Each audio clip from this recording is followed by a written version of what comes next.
जिंकू जाणे कळी काळा जिंकू जाणे कळी काळा तुका म्हणे भोळा जिंकू जाणे कळी काळा जिंकू जाणे कळी काळा भोळा जिंकू जाणे कळी काळा तुका म्हणे भोळा जिंकू जाणे कळी काळा जाणे कळी काळा जिंकू जाणे कळी काळा येणे तुटती बंधने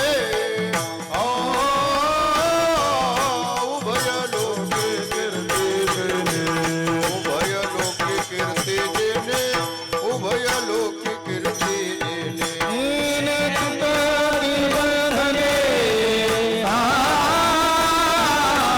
उभय लोक कीर्ती देणे उभय लोक कीर्ती देणे लोक कीर्ती देणे विठोबार खुमाई जय विठोबार खुमाई विठोबार खुमाई विठोबार खुमाई विठोबार खुमाई जय जय विठोबार खुमाई विठोबार खुमाई विठोबार खुमाई विठोबार खुमाई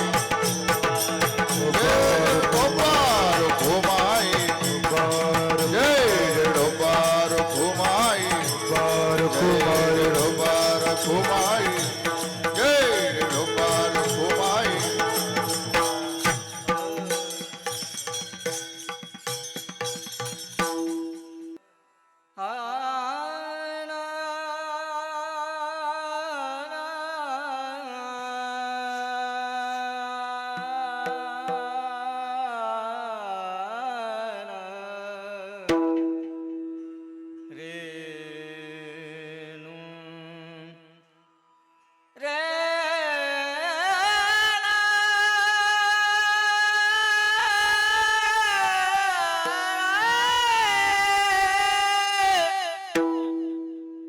सत्य सात खरे सात खरे सत्य सात खरे खरे सत्य सात करे सत्य सात करे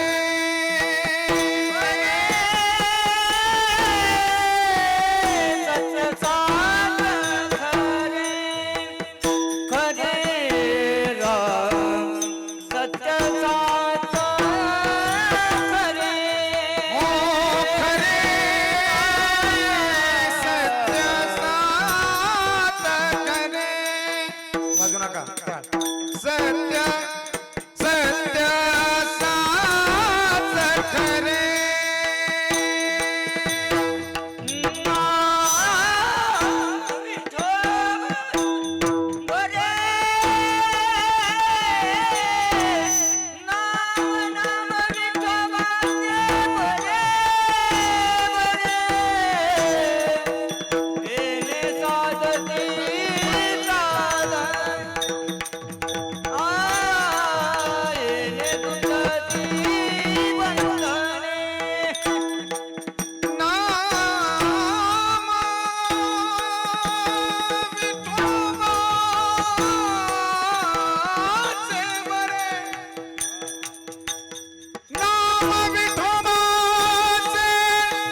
तुटती बंधने बंधने तुटती बंधने नाम विठो बाचे बरे हरिराम नाम विठो बाचे बरे बरे बरे येने तुटती बंधने बंधने येने तुटती बंधने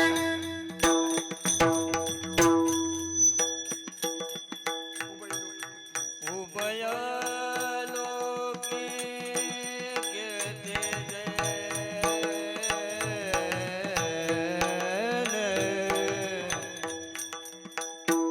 उभय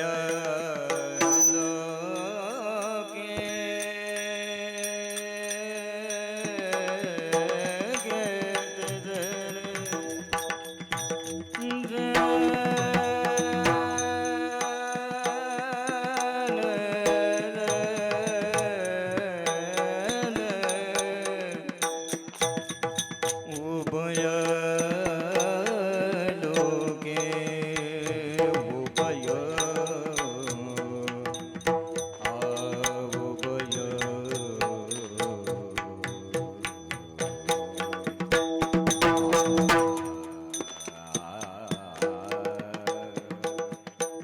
उभय उभय लोके कीर्ती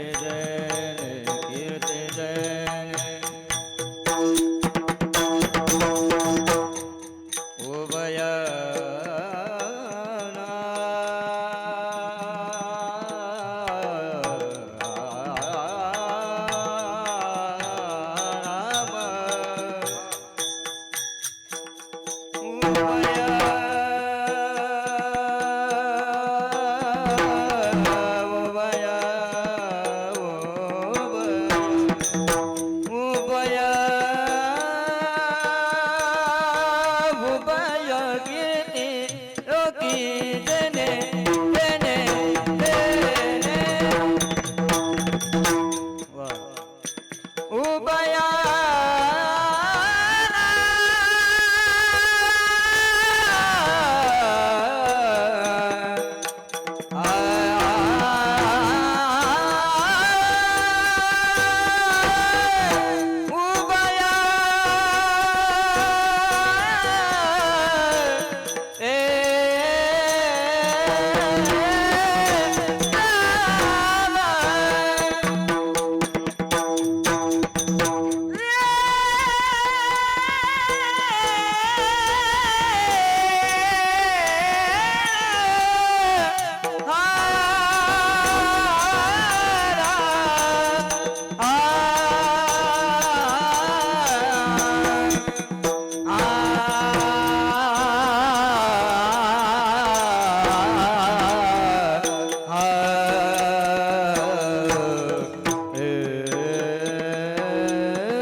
जेणे येणे तुटती बंधने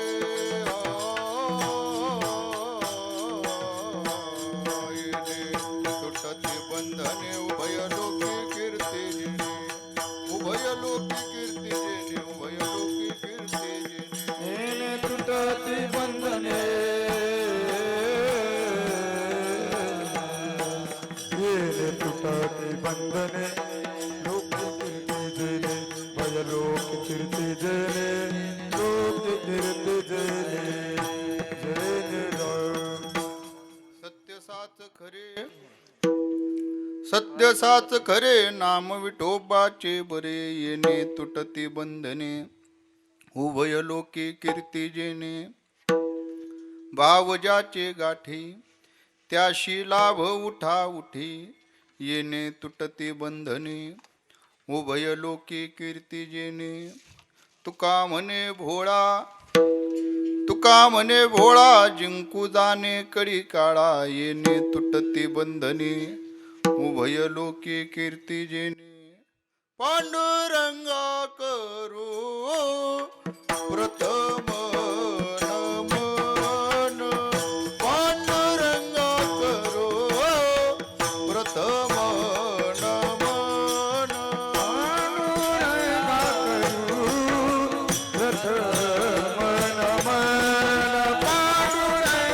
करू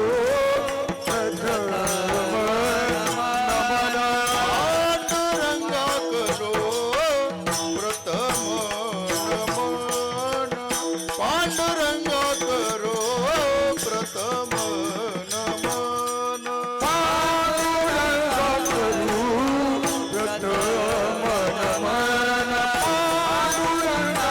करू प्रथम नमन दुसरे चरणा संताचे या दुसरे चरणा संताचे या त्यांच्या कृपादाने कथेचा विस्तारू त्यांच्या कृपादाने कथेचा विस्तारू दुसरे चरण संतोषिया दुसरे चरण संतोषिया त्यांच्या कृपादान कथेचा विस्तार त्यांच्या कृपादान कथेचा विस्तार पांडुरंगा करू प्रथम नमन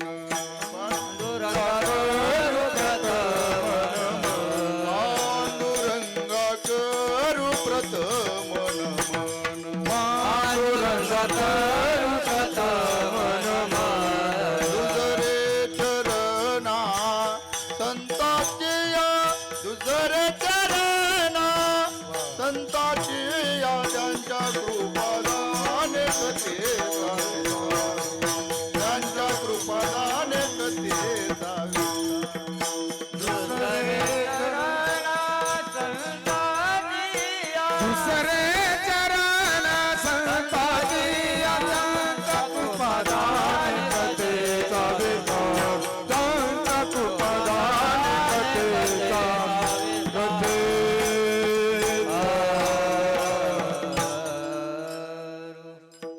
पांडुरंगा करू प्रथम नमन दुसरे चरणा संताचिया त्यांच्या कृपादाने कथेचा विस्तारू बाबाजी सद्गुरु दास तुका सत्य साच खरे नाम विठोबाचे बरे येणे तुटती बंधने उभय लोकी कीर्ती जेणे संत श्रेष्ठ श्री तुकोबराय प्रस्तुत अभंगातून साधनाचा विचार आपल्या समोर सांगतात. भक्ती मार्ग नाम साधन या साधनाचं असणारं स्वरूप हे साधन नेमकं कशा प्रकारे नटलेलं आहे तुकोबराय विशेष लक्षणा सांगून विशेषत्वानं विशेषण देऊन आपल्या पुढं त्या साधनाचं मर्म आपल्या पुढं गातात. ते साधन अंगीकारल्यानंतर परिणाम काय होणार आहे तुकोबराय परिणामाचे चिंतन करतात. ते साधन नेमकं करायचं कसं आहे तुकोबराय त्या साधनाचा करायचा विचार आपल्या समोर मांडतात. आणि हे सगळं जो साधन करतो तो नामधारक नेमका कसा आहे त्याचं अंतरंग नेमकं कसं आहे, पण त्याचा अधिकार नेमका कसा आहे, या सगळ्यांची चर्चा तुकोबराय या अभंगातून आपल्या समोर करतात. थोडक्यात तुकोबराय साधनाचा विचार आपल्याकडे मांडतात. आता असं आहे, साधन किंवा मार्ग म्हटलं की काहीतरी साध्य आहेच. कारण मार्ग म्हटलं की तो मार्ग कुठंतरी जाण्याकरताच असतो. नुसताच मार्ग आहे, कुठंच जात नाही, पुढं काहीच लागत नाही असं होत नाही. साध्य असेल तर मार्ग आहेच, आणि मार्ग असेल तर कुठंतरी त्याचं साध्य आहेच. तर खूप बरं, जर मार्ग आम्हाला सांगत असतील, साधन आम्हाला सांगत असतील, तर निश्चित त्याच्यातून काहीतरी आम्हाला प्राप्त होणार आहे. मग जर साधन नाम मार्ग भक्ती मार्ग आहे, तर साध्य नेमकं काय आहे? साध्य दुसरं तिसरं काही नाही. हा नरदेह आपल्याला ज्या कारणास्तव प्राप्त झालेला आहे, तो खूप बरा आहे, ती कारण पूर्ण करण्यासाठी जी साधना करावयाची आहे, ती साधना आपल्या समोर मांडतात. मग कशासाठी नरदेह प्राप्त झाला आहे? दुसरं तिसरं काही कारण नाही. या नरदेहाची प्राप्ती केवळ भगवान परमात्म्याची प्राप्ती करण्याकरताच झालेली आहे, दुसरं कारण नाही. आयुष्याच्या साधने सच्चिदानंद पदवी घेणे, सच्चिदानंद पदवी घेणे, सच्चिदानंद पदवी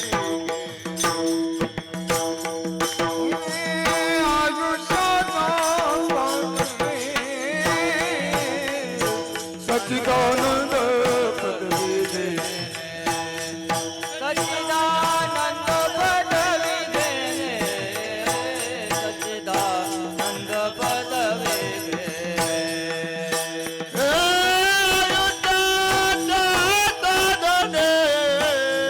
सच्चिदानंद पदवी घेणे, सच्चिदानंद पदवी घेणे, सच्चिदानंद पदवी घेणे.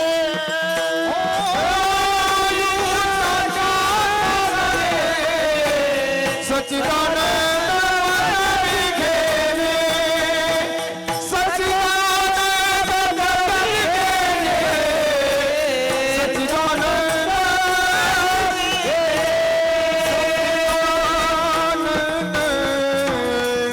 आयुष्याच्या साधने सच्चिदानंद पदवी घेणे, सच्चित आनंद स्वरूपाला प्राप्त होणं, हे अंतिम ध्येय आहे.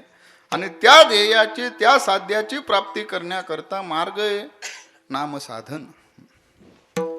आणि हे नामसाधन कसं नटलेलं आहे, तो खूप बरं आहे. या साधनाची बहुर अंगानं आपल्या समोर चर्चा करतात. एके दिवशी तुकोबराय आहे, घरी बसलेले असताना तुकोबरायची मोठ्यानं गर्जना चालू आहे, मला माझ्या घरी कोणीतरी नेऊन सोडा, मला माझ्या घरी कोणीतरी नेऊन सोडा. मोठ्यानं तुकोबराय ओरडू लागले. बसले होते घरातच, पण घरात असताना, चार भिंतीत असताना तुकोबरायचं मात्र मोठमोठ्यानं ओरडणं चालू. हे ओरडणं, हे बोलणं तुकोबरायचं येणाऱ्या जाणाऱ्या लोकांनी ऐकलं. ऐकल्याबरोबर काही वर्ग असा होता जो परस्परात बोलू लागला. त्या लोकांचं म्हणणं आलं, काय तुकोबराय वेड्यात, का घरात बसले तर घरात बसल्या बसल्या ओरडणं चालू आहे, आपल्याच घरात बसून कोण ओरडतं का, मला घरी सोडा, मला घरी सोडा.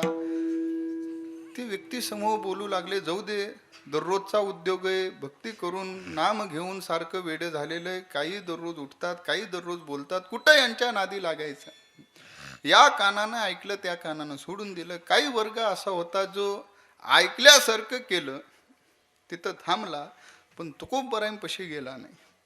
पण काही वर्ग जो होता, तिसरा वर्ग जो होता, तो साधक वर्ग होता. त्यांनी नेमकं तुकोबरायांचं म्हणणं काय हे ऐकलं.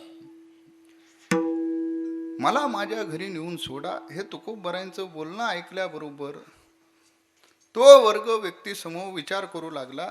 तुकोबरायांचा ऐकण्यातला होता, श्रवणातला होता. तो व्यक्ती समूह विचार करू लागला, ज्या अर्थी तुकोबराय असं बोलत आहेत, त्या अर्थी याच्यात काहीतरी मर्म असलं पाहिजे का, तुकोबराय उगच असं काही बोलणार नाही. मग काय नेमकं मर्म आहे ते विचारण्याकरता तो समोर थेट तुकोबरायांपाशी गेला आणि तुकोबरायांना विचारू लागला, तुकोबराय काय तुमचं म्हणणं आहे? तुकोबरायची भाषा आली, मला माझ्या घरी नेऊन सोडा. तो समूह म्हणू लागला, ठीक आहे तुकोबराय, तुमचं जर म्हणणं असेल तुम्हाला तुमच्या घरी सोडायचंय तर डोळे उघडून एकदा बघा. का तुम्ही बसलाय तुमच्या घरीच आणि तुमच्या घरी बसलेलं असताना तुमचं मात्र बोलणं येतंय, मला माझ्या घरी सोडा, मला माझ्या घरी सोडा. कसं शक्य आहे? शक्य नाही.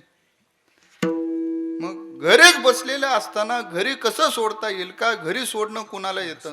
जे घरात बसलेले आहेत त्यांना घरी सोडावं का जे बाहेर आहेत त्यांना घरी सोडावं? आपल्यालाही बऱ्याच वेळा प्रसंग आला असेल ना, आम्ही कुणाला घरी सोडतो? जे घराच्या बाहेर आहेत, जे रात्री गटारीत किंवा गटारीच्या साईडला पडलेले असतात त्यांना उचलून घरी नेण्याचा प्रसंग अनेक वेळा आलेला असेल. जे घराच्या बाहेर आहेत त्यांना घरी नेणं, जे घरातच बसलेले आहेत त्यांना घरी नेता येत नाही. एवढं म्हटल्याबरोबर तुकोबराय त्यांच्याकडे बघून हसू लागले. हसू लागल्याबरोबर त्यांनाही कुतूहल वाटू लागलं, आपण एवढ्या आत्मतिडकीनं सांगतोय, तुकोबराय आपल्याकडे बघून हसतात. ते व्यक्ती समोर म्हणू लागले, तुकोबराय हसण्याचं नेमकं कारण काय? तुकोबराय बोलू लागले, तुम्ही ज्या अन्वये माझ्याशी भाषण करताय, हे 4 घर म्हणून जे माझं घर म्हणताय, तुकोबराय म्हणू लागले, हे 4 भिंती म्हणजे माझं घर नाही. या घराची मी भाषाच करत नाही. का? संत महात्म्यांची घराची भाषा वेगळी आहे. हे विश्वची माझे घर, विश्व असणार. 4 भिंतीचं म्हणजे घर नाही. ते समूह म्हणू लागला, तुकोबराय तुम्ही असं कसं म्हणता? जवळजवळ विश्वंभर बाबापासून आम्ही पाहतोय तुमचे प्रत्येक कुळ या घरात गेलेले आहेत. नवे तुमचंही जवळजवळ 25% आयुष्य आता याच घरामध्ये गेलेलं आहे. आणि असं असताना तुम्ही म्हणताय हे घर माझं नाही. थोडं जगतात वावरा तुकोबराय, थोडं बाहेर या, जगात पहा. अहो, एक इदवर कुणी जागा सोडायला तयार नाही. बांधावर शेतावर भांडणं चालू आहे. एक इकडं इथभर 1 फुटभर जागा कोण सोडायला तयार नाही. आणि तुम्ही चक्क म्हणताय घर माझं नाही. तुकोबराय म्हटले, माझं नाही, या घराचं काय घेऊन बसला? हे घर ज्या भूमीत आहे ती भूमी ही माझी नाही. तुकोबरायची गोड भाषा आहे. देश वेश नवे माझा सहज फिरत आलो. देश वेश नवे माझा सहज फिरत आलो. देश वेगा नवे माझा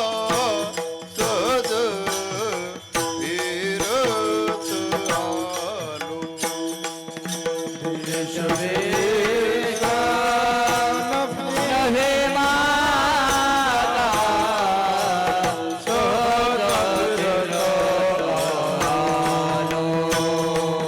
करू सत्ता कवनावरी कोठे स्थिर राहिलो.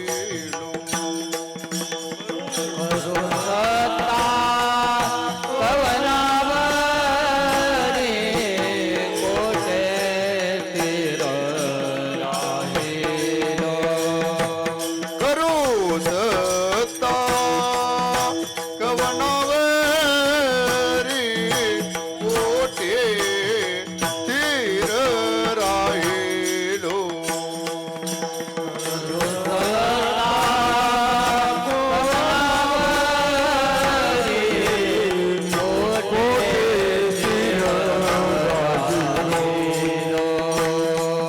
पाय डोळे म्हणता माझे देही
अंध पांगुळा घालो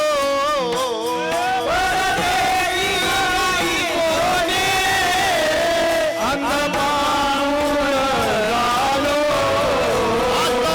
माझी करी चिंता दान घे भगवंता पाटे पोटे नाही कोणी फिरवे सज्जन संता आता माझी बरी चिंता दान दे भगवंता पाठी नाही कोणी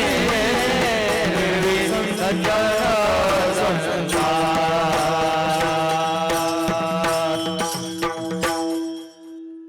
देश वेश नव्हे माझा सहज फिरत आलो. तो खूप बरं बोलू लागले. हा देश माझा नाही.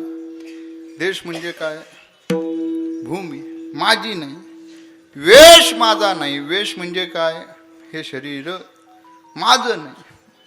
का? संत महात्म्यांची व्याख्या आहे, ज्याच्यावर आपली सत्ता नाही. संत महात्मे त्याला माझं म्हणत बसत नाही. पंचमहाभूतापासून दान मिळालेला हा देह तो खूप बरा आहे. आधी संत महात्मे या देहाविषयी ममत्व धरत नाही, माझं नाही. तो व्यक्ती समूह म्हणू लागला तो खूप बरं आहे, तुमचं नाही ना. मग इथं येण्याचं कारण काय? जर हे सगळं तुमचं नाही, हा देश तुमचा नाही, हा वेश तुमचा नाही, मग कशा करता इथं येण्याचा अट्टहास? तो खूप बऱ्याने उत्तर दिलं. सहज फिरत आलो. सहज आम्ही फिरत आलो. बरं मग आलात ना, आता जाण्याची भाषा कशा करता? जर आलात तर राहा ना. तो खूप बरे बोलू लागले. राहिलो असतो पण मी सत्ता करावी असं माझं कुणीही नाही. करू सत्ता कोणावरी कोठे स्थिर राहिलो. सत्ता करावं असं कुणी नाही. तो समूह म्हणू लागला. तू खूप बरं. कोण कुणावर तुमची सत्ता नाही, कोण तुमच्या ऐकण्यातलं नाही. सगळेच तुमचेच आहेत ना. कोण तुमचं ऐकत नाही? तुमचं बायको ऐकत नाही, तुमचा मुलगा तुमचा ऐकत नाही. कोण तुमच्या ऐकत नाही? कोण तुमचं नाही इथं? सगळे तर तुमचेत. खूप बऱ्याने उत्तर दिलं. म्हणायला माझेत, वाटायला माझेत, पण खरंच वेळ आली तर माझं कुणीही नाही. आणि हेच सत्य आहे. का? वाटायला आपल्याला सगळे माझे माझे वाटतात. अमका माझा तमका माझा. पण काय झालं, 4 महिने एक गावात महात्मा राहिला होता. नेमकं प्रवचनात हा विषय आला की कुणीही या जगता पातळीवर आपलं म्हणावं असं कुणी नाही. नेमका विषय आला, प्रेम आपले नाही. प्रत्येकानं लोभापोटी आपल्यावर प्रेम आहे. संत महात्म्यांचे प्रमाण देऊन महात्म्यांनी सर्वतोपरी सगळ्यांना समजावून सांगितलं. प्रवचन झाल्याबरोबर एक गृहस्थ तिथला महाराजांपाशी आला. महाराजांना म्हणू लागला, महाराज तुम्ही जे आत्ता बोललात त्याला अपवाद या त्रिभुवनामध्ये मी आहे. का? माझ्या कुटुंबावर माझं इतकं प्रेम आहे की बस ते सांगू शकत नाही. का? तुम्ही जे बोललात की कुणीही नाही, कुणाचं कुणावर प्रेम नाही, लोभापोटी सर्वांचं प्रेम आहे, पण माझ्या कुटुंबाचं माझ्यावर निस्वार्थ प्रेम आहे. सगळे माझे आहेत. महाराजांनी विचारलं, कसं काय हे? कशाच्या जोरावर तो म्हणतो? तो म्हणू लागला, मी तुम्हाला उदाहरण देतो. आत्ता आपली प्रवचनाची वेळ आहे 7 ते 9. सायंकाळची प्रवचनाची वेळ होईपर्यंत, मी घरी जाईपर्यंत माझे आई वडील, माझी बायको मी घरी जाईपर्यंत जेवायला बसत नाहीत. मी गेल्यानंतर माझी बायको गरम गरम सगळं करून मला खाऊ घालते. हे सगळं जे मिळतं ते प्रेम आहे म्हणून का प्रेम नाही म्हणून? प्रेम आहे म्हणून हे चाललंय ना. आता महात्म्याने लगेच त्याला उत्तर दिलं नाही. तिथंच 4 महिने विसावा होता. महात्म्यांनी एक सांगितलं, एक कर. तुझ्या प्रश्नाचं उत्तर तुला मिळेल, पण त्या करता 1 महिनाभर मला तुझा फक्त वेळ दे. पहाटेचा 1 तास मला फक्त दे. 4 वाजता बरोबर दररोज उठून येत जा. एवढाच वेळ दे. तो म्हटला ठीक आहे. बरोबर पहाटेच्या वेळ त्यानं महात्म्यांना द्यावी या वेळेमध्ये प्राणायाम करून घेतला आणि एवढं ताकद करून घेतली, एवढी तयारी करून घेतली की जवळजवळ 1 तासभर श्वास न घेता पडू शकतो. एवढी तयारी झाल्याबरोबर महाराजांनी सांगावे, आता एक काम कर, तुला तुझ्या प्रश्नाचं उत्तर देतो. पहिल्या दिवशी तू मला विचारलं होतं ना माझ्या कुटुंबाचं माझ्यावर प्रेम आहे म्हणून, या प्रश्नाचं उत्तर पाहिजे ना. मग एक काम कर, प्रवचन सुटल्या सुटल्या घरी जा आणि घरी गेल्यानंतर कुंभक करून पड. माझा जोपर्यंत आवाज येत नाही तोपर्यंत उठायचं नाही, एवढा नियम फक्त पाळ. तो म्हटला ठीक आहे. घरी गेला. घरी गेल्याबरोबर आवराआवरी झाली, जेवण वगैरे झालं आणि आपली बायको आपल्या जवळ येते असा समय पाहिला आणि श्वास घेऊन पडला. पडल्याबरोबर बायकोनं आत आल्याबरोबर प्रश्न मंजुषा सुरू केली, काय हो आज महाराजांनी प्रवचनात काय सांगितलं? का दररोज याला जाऊन हजेरी द्यावी लागायची, काय सांगितलं? का नवरा प्रवचनालाच जातोय का दुसरी तिसरीकडे जातोय कळायला पाहिजे. मग हजेरी घेतली जायची. पण आता विचारल्याबरोबर हे पडला होता महाराजाच्या आज्ञेप्रमाणे, हा नाही न हो नाही, काहीच बोलायला तयार नाही. हिला थोडा संशय आला का दररोज न बोलता न झोपणारे आपले पती आज असं काय नेमकं झालंय की आपल्या प्रश्नाचं उत्तर देखील देईनात, एवढे थकलेले आहेत का? म्हणून जवळ गेले. जवळ गेल्याबरोबर अवस्था पाहिली, थोडा संशय आला. संशय आल्याबरोबर साडीतला थोडा एक दोरा तोडला, नाका पुढं धरला, पण श्वास न घेता येतामुळं श्वास घेणंही बंद होतं सोडणंही बंद होतं. त्यामुळं दोरा हल्ला नाही. दोरा हल्ला नाही म्हटल्याबरोबर संशय तीव्र झाला आणि जुई भोंगा पसरायला सुरुवात केली, रडायला. आता बायकाचं रडणं. वर आई वडील जागे झाले, वरच्या खोलीत झोपलेले. खाली आले. खाली आल्याबरोबर पाहिलं, समजलं आपला मुलगा गेलाय. त्यांनी रडायला सुरुवात केली. आजूबाजूचे सगळे गोळा झाले. गोळा झाल्याबरोबर त्यातला त्याचा मित्र होता. त्यानं विचार केला, आम्ही दोघं प्रवचनाला महाराजांकडे जायचो, महाराजांचा हा शिष्य आहे तर महाराजांना कळलं पाहिजे हा गेलाय म्हणून. त्वरेने गेला. महाराजांना सांगू लागला, महाराज असं असं झालंय की तुमच्या प्रवचनाला जो यायचा आहे तो आता राहिला नाही, गेला.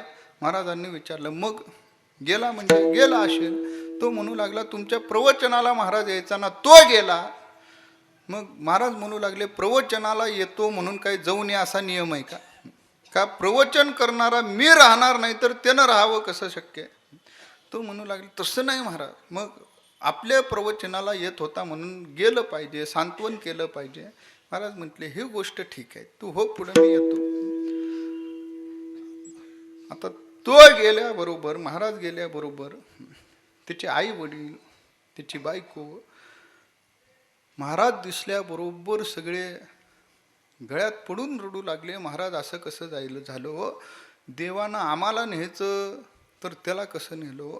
का आम्ही आमच्या आता जवळजवळ आमचे अर्धे सगळे लाकडे मसनात गेलेले, आमचं आयुष्य देवानं त्याला द्यायचं पण त्याला जिवंत ठेवायचं नाही. महाराजांनी कसं तरी सांत्वन केलं. महाराज बसले. पण बसल्याबरोबर आता असं आहे, समाजाची प्रवृत्तीच अशी असते की महाराज म्हणजे काहीतरी अलौकिक शक्ती असणारे दैवत असतेच. ते आई वडील म्हणू लागली, बायको म्हणू लागली, महाराज काहीही करा पण आमचा मुलाला जिवंत केलं पाहिजे, आम्ही काहीही करायला तयार आहे. महाराजांनी विचारलं, ठीक आहे, काही करायला तयार आहेत ना? आई वडील म्हटले, बायको म्हटली, हो काही करायला तयार आहे. महाराजांनी सांगितले, एक काम करा, चांदीच्या पेल्यामध्ये थोडं दूध आणा, अर्धा पेला भर. ते दूध आणलं, महाराजांसमोर दिलं. महाराजांनी मंत्र पुटपुटल्यागत केलं. आता मंत्र म्हणजे काय? आमचा मंत्र रामकृष्ण हरीच. उगं रामकृष्ण हरी म्हटल्यासारखं केलं. पेला खाली ठेवला. ठेवल्याबरोबर महाराजांनी म्हणावं, आता एक झालेलं आहे, या पेल्यामध्ये दुधामध्ये प्राणवायू उतरलेला आहे, मग जो कोणी दूध पिल तो जाईल आणि हा उठेल. म्हटल्याबरोबर जे गल्लीतले जमा झाले होते ना 100-150 जण, पोचवण्याकरता एक शिल्लक राहिला नाही. मित्र म्हणणारा तोही गायब. खांदेकरी 4 शिल्लक नाही तर का त्यांनी विचार केला ह्याच्यात प्राणवायू आलाय, चुकून माकून जर आपला नंबर आला प्यायचा तर आपण मरावं, हे जिवंत व्हावं. कोण सांगितलंय? थांबले, एक जण थांबला नाही. सगळे गायब. 4 जण फक्त, 3 जण फक्त राहिले. घरातली एक आणि महाराज, असे 4 जण राहिले.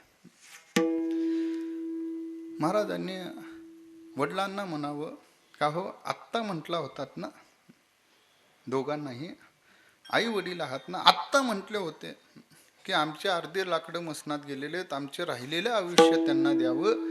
आत्ता म्हटला होतात ना, मग आता खरं करण्याची वेळ आली आहे. एवढं दूध प्या का मुलगा जिवंत होईल. दोघांनीही एकामेकाकडं पाहिलं आणि नवऱ्यानं उत्तर दिलं त्याच्या वडिलांनी, महाराज पिलं असतं पण अडचण अशी आहे, माझ्या बायकोला मी एकुलता एक आहे. मग आता मी जर गेलो तर हिची काळजी कोण करेल? का म्हातार वय, लग्नामध्ये वचन दिलेलंय शेवटपर्यंत साथ निभावीन. मग आता अर्धवट साथ सोडून जावं तरी कसं? का वचनबद्ध आहे ना, जाऊ शकत नाही. आईकडं पाहिलं, आईने तेच उत्तर द्यावं का मी गेलं तर माझ्या नवऱ्याचं कोण करायचं? का जर गेदा कदाचित काही दुर्घटना झाली तर माझा मुलगा यांच्याकडं बघेलच कशावरनं? त्यापेक्षा मी थांबते, मीच बघते ना. मुलाला जायला तर जाऊ द्या, आता गेलेलंच आहे तर कशाला? बायकोकडं बघितलं. बायकोनं सांगितलं, बायकोला विचारलं तुम्ही प्या का अर्धांगिनी आहात, जवळजवळ अर्ध्या सगळ्यावर यांचा वाटा तुमचाच आहे, तेव्हा उरलेलं अर्ध सगळं आयुष्य यांना द्या. तिनं सुंदर उत्तर दिलं, महाराज पिलं असतं पण अडचण अशी आहे, मी दूध पिल्याबरोबर मी मरेल हा उठेल हे सगळं मला पटतंय, पण एक अडचण अशी आहे, मला माझ्या नवऱ्याचा पूर्ण स्वभाव माहिती आहे. का आत्तापर्यंत मी संसार केलेला आहे, त्यांच्या डोक्याच्या केसापासून ते नखापर्यंत क्षणात मी त्यांना ओळखते. मग मी पेल्यानंतर मी मरेल, मग मी मेल्यानंतर माझा 14वा होत नाही तोपर्यंत हा बाबा दुसरं लग्न करून दुसरी बाया आणेल. मग ती आणल्यानंतर ती माझ्या सासू सासऱ्याला सांभाळेलच कशावरनं? तिनं जर सांगितलं वृद्धाश्रमात टाका आणि अमकं करा तमकं करा तर माझ्या सासू सासऱ्याकडे कोण बघेल? त्यापेक्षा याला गेलं तर जाऊ द्या, मी थांबते ना सासू सासऱ्याचं पाहते. झालं, आता प्यायचं कुणी? सगळेजण तिघच्या तिघ महाराजांकडे बघू लागले. आता ते महाराजांच्या लक्षात आलं, म्हणजे कुणाला जर महाराज व्हायचा असेल तर हे लक्षात घ्या बरं. असाही प्रसंग येतो. महाराज हळू दबक्या स्वरात म्हटले, एक काम करू का, मी पिऊ का? मी पिऊ का म्हटल्यानंतर त्या बापाला एवढा आनंद झाला ना, ते बाप म्हणायचा म्हणू लागला, महाराज तेवढ्यासाठी तेवढं करता आमच्या करता करा. का तुम्ही मेल्यानंतर तुमच्या पुढच्या कार्याची काळजीच तुम्ही करू नका. का पंचकृषीतले वारकरी बोलवतो म्हटलं, काळजी करू नका. वर्ष श्राद्ध पुण्यतिथी करायची जबाबदारी माझी, तुमची जंगी समाधी बांधतो, नुसती समाधी नाही मंदिर बांधतो म्हटला. दर वर्षाला कार्यक्रम करण्याची जबाबदारी माझी, पण माझ्या करता तेवढं दूध प्या. आता महाराज हे खमंग होतं, ते दूध पिलं. दूध पिल्याबरोबर तिथं जो झोपलेला होता त्याला हाक दिली, हे उठ उठ म्हटल्याबरोबर तो उठला. गुरुचा हाक आल्याबरोबर उठल्याबरोबर महाराजांनी विचारायला सुरुवात केली, का रे आई वडील थांबतात जेवण्यासाठी म्हणून प्रेम आहे का? का बायको बरं गरम करून देते म्हणून प्रेम आहे? ते बिचारानं सर्व खाली बघितलं, का उत्तर नव्हतं. महाराजांनी त्याला बरोबर नेलं, तो भाग वेगळा. का आपल्याला वाटतं तुकोबर आहे तेच म्हणू लागले, सत्ता करावी आजवर मी माझं म्हणत होतो, ते माझं म्हणणारेच माझे नाहीत. का माझं म्हणणारे कुणी नाही. आतापर्यंत मी माझं म्हणत होतो, कुणाला? पाय डोळे म्हणता माझे तेही कैसा मोकलिलो. आतापर्यंत माझे हात माझे पाय माझे कान हे सगळं माझं म्हणत होतो, पण माझं आपण म्हणतो, पण आपली सत्ता त्यांच्यावर आहे का? बघा तुम्ही, आपले पाय दुखतात की नाही, जिथं दुखायचं तिथं दुखत नाही, तर नको तिथं बरोबर दुखतात. टी व्ही बघताना 2-2, 4-4 तास पिक्चर हुसतर उठत नाही, पण कीर्तन थोडं लांबलं की मग मात्र पाय दुखायला लागतात. मग हे पाय त्या पायावर, ही मांडी, ही मांडीवर, हा गुडघा एकदा खाली, तो गुडघा एकदा खाली, चालू राहतं. पण दुखनात का? पण दुखणाऱ्या पायाला हात फिरवावून सांगावं, बाबा अजून तासभर कीर्तन चालणार आहे. मग तासभर कीर्तन झाल्यानंतर दुखायचंय तेवढं दुख. ऐकतात का? जर आपल्या असेल तर ऐकायला पाहिजे की नाही? जर आपण त्यांना आपलं आपलं माझं माझं म्हणतोय, तर माझं असणारं आपल्याला ऐकलं पाहिजे का न ऐकलं पाहिजे? आणि जर ऐकत नसतील तर त्यांना आपलं म्हणावं का?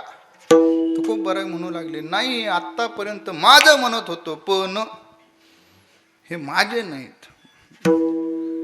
हे सगळी तात्विक चर्चा राहिली. ते समूह म्हणू लागला, तो खूप बरं आहे, सगळं आम्हाला मानस कळला, सगळं जाऊ द्या, पण आता एक सांगा, तुम्हाला तुमच्या घरी सोडायचं, गोष्ट खरी आहे, मग ते घर पत्ता सांगता का नाही? आम्ही तुम्हाला नेऊन सोडतो, निदान त्या घराचा पत्ता तरी सांगा ना, कोणत्या गल्लीत आहे, कोणत्या गावात आहे, त्या जिल्ह्यात कोणता आहे, त्या तालुका कोणता आहे, नेमकं गाव कोणतं आहे, काय तरी पत्ता सांगताल का नाही? त्याशिवाय आम्ही सोडावं कसं? का आम्हाला नेहमी प्रसंग येतो, एखाद्या नवक्या गावी कीर्तन करायचं झालं तर ज्यांनी कीर्तन दिलेलं आहे त्यांच्या घरी जायचं झालं तर त्यांना सहज आम्ही विचारतो, का हो तुमच्या घरी यायचं आहे, नवकं गाव आहे, पहिल्यांदा येतोय, नेमकं पत्ता काय, कुठं गावात आल्यानंतर यायचं? ते व्यक्ती पण असे असतात ना, असा पत्ता आम्हाला सांगतात ना, महाराज काळजी करू नका, गावात मुख्य चौकात आल्या की थोडं डाव्या साईडला वळा, डाव्या साईडनं थोडं उजव्या साईडला वळा, तिथं वळल्या त्या गल्लीत आल्या डाव्या साईडला 4 मजल्याची बिल्डिंग दिसते, ती माझ्या एकट्याची आहे. का? गावात दुसरी 4 मजली बिल्डिंगच नाही. आता असला पत्ता तो खूप बरा आहे, असा पत्ता देणार आहे का? तो खूप बरा याचा पत्ता, तो खूप बरा आहे. गरजू लागले, आम्ही या भूमंडळात जे आलोय, सहज जरी आलो तरी आमचं निजधाम हे नाही, आमचं जे घर आहे ते वैशिष्ट्यपूर्ण घर आहे. आम्ही वैकुंठ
वैकुंठवाशी आलोय याची कारणाशी, येथे उपकारासाठी आले घर ज्या वैकुंठी. घर आमचं वैकुंठ आहे.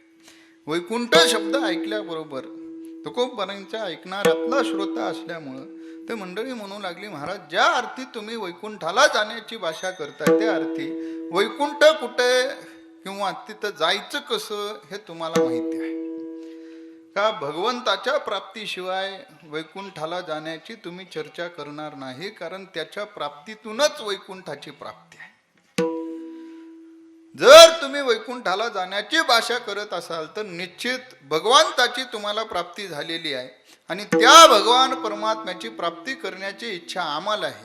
मग तुम्ही जो मार्ग अवलंबला भगवंताच्या प्राप्ती करता, नेमकं तो मार्ग आम्हालाही सांगा, जेणेकरून आम्हालाही तुमच्यासारखी भगवत प्राप्ती करता येईल. तुकोबारायने तो मार्ग सांगितला, पण सांगत असताना नुसतंच वाणीतून तो मार्ग सांगितला असं नाही. तो मार्गाचं श्रेष्ठत्व नेमकं काय, तो मार्ग पत्करल्यानंतर नेमकं परिणाम काय होणार आहे, तुकोबारायने विशेषत्वानं या मार्गाचं अवलंबन केलेलं आहे. पण नुसतं केलेलं नाही, आपल्या पुढं मांडत असताना सुद्धा त्या मार्गाचा पूर्ण परिपूर्णतम विचार आपल्या समोर ठेवलेला आहे. तो मार्ग सामान्य नाही. हा मार्ग कसा नटलेला आहे तुकोबाराय विशेषणानं आपल्या समोर मांडतात. सत्य साच खरे नाम विठोबाचे बरे, नाम विठोबाचे बरे,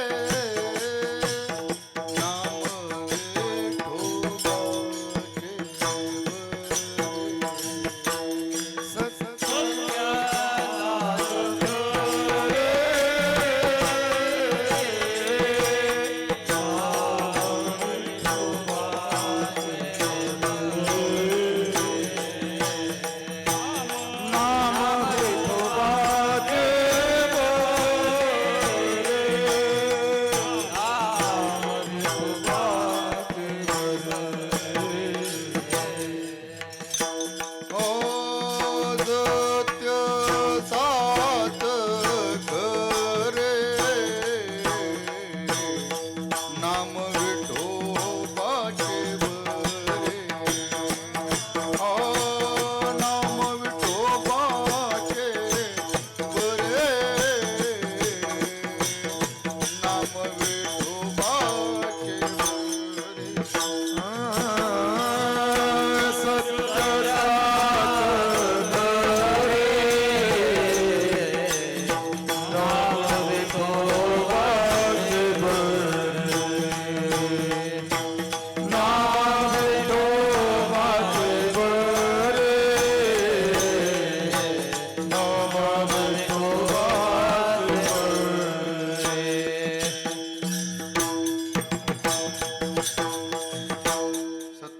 तुकोबाराय तीन विशेषण पूर्वार्धात देतात. नाम हे सत्य आहे, नाम हे साच आहे, नाम हे खरं आहे. मराठी वाङ्मयानुसार जर पाहिलं तर समानार्थी शब्दाची योजना आहे. समानार्थी शब्द जर समानार्थी शब्दाच्या दृष्टिकोनातून बघितलं तर सत्य म्हणजे सत्याला समानार्थी शब्द काय, साच. साच म्हणजे साचला समानार्थी शब्द काय, खरं. पण परमार्थिक दृष्ट्या या तिन्हीच्याही विशेषणाचा अर्थ वेगवेगळा आहे. सत्य म्हणजे साच नाही, साच म्हणजे खरं नाही. सत्य कशाला म्हणावं, तीन अर्थ सत्य या गोष्टीसाठी आहेत. सत्य कोणाला म्हणावं, आद्य गुरु शंकराचार्यांनी सत्य या शब्दाची व्याख्या अशी केलेली आहे, सत्य नाम अविनाशी. जे अविनाशी स्वरूपाचं आहे त्याला म्हणा सत्य. अविनाशी म्हणजे ज्याला नाश नाही त्याला म्हणा सत्य, ज्याला कधीच नाश नाही. सृष्टीचा विचार केला तर सर्व विनाशी स्वरूपाचं आहे. जे जे इथं येणारे आहे त्या प्रत्येकाला विनाश नाश ठरलेला आहे. नाशाचे 3 प्रकार आहेत. मी शास्त्रचिंतन सांगून आपल्याला झोपवत नाही, पण उगाच फक्त सांगून जातो. नाशाला 3 प्रकार आहेत. काही स्वतः नाश आहे, काही परतः नाश आहे, काही आश्रय आश्रित नाश आहे. स्वतः नाश म्हणजे आपोआप नष्ट होणाऱ्या. आपला विचार केला, मनुष्याचा विचार केला तर आपला स्वतः नाश आहे. आपल्या नाशाचे चिंतन शास्त्रानं असं केलंय, आपला क्षणोक्षणाला नाश आहे. म्हणजे कीर्तनाला येत असताना आपण जसे दिसत होतो तसं कीर्तन झाल्यावर दिसत नाही. फक्त अडचण अशी की हा नाश आपल्याला जाणवत नाही, आपल्याला स्वतः नाश आहे. काहींना परतः नाश आहे, म्हणजे वस्तूला नाश नाही पण दुसऱ्या वस्तूच्या संपर्कामुळं त्या वस्तूचा नाश होतो, परतः नाश. आश्रय आश्रित नाश. पण हे नाश कुठला का असना, भगवान परमात्मा भगवंताचं नाम, ह्या 2 जर गोष्टी लक्षात घेतल्या तर या गोष्टीला कुठल्याही स्वरूपाचा नाश नाही. भगवान परमात्मा अविनाशी, भगवंताचं नाम अविनाशी. ज्ञानोबरायांनी फार सुंदर उदाहरण दिलेलं आहे. आपल्या सगळ्यात जास्त प्रियतम असणाऱ्या वस्तू ज्ञानोबराय त्या गोष्टीचं उदाहरण देतात. आपल्याला जास्त आवड कशाची? आपल्या शरीराची. 2 नंबर आपल्या संपत्तीची. प्रत्येकाला आपली संपत्तीची आवड आहेच, पण ज्ञानोबराय विचार सुंदर मांडतात, कितीही आवडणारी असली, कितीही प्रेम करू जाणारं आपलं शरीर असलं तरी दोन्हीही नाश पावणार आहे. दोन्हीही नाश पावणार आहे. मग अविनाशी असं काय आहे? ज्ञानोबराय आपल्या समोर नाम घेऊन उल्लेख करतात. 1 भगवंताचं नाम आणि 2 प्रत्यक्ष भगवान परमात्मा. दुसरं काही या सृष्टीमध्ये अविनाशी स्वरूपाचं नाही. शरीर आटे संपत्ती आटे, शरीर आटे संपत्ती आटे, हरिनाम नाटे ते बरवे, हरिनाम नाटे ते बरवे, हरिनाम नाटे ते बरवे, हरिनाम नाटे ते बरवे, जे नाटे ते नामो चित्ती, जे नाटे ते नाम चित्ती. आरे नाटे ते नाम चित्ती, हे नाटे ते नाम चित्ती. रुक्मा देवी पती श्री विठ्ठलाचे, रुक्मादेवी श्री विठ्ठलाचे, रुक्मा देवी पती श्री विठ्ठलाचे, रुक्मादेवी पती श्री विठ्ठलाचे, जे नाटे ते नाम चित्ती, जे नाटे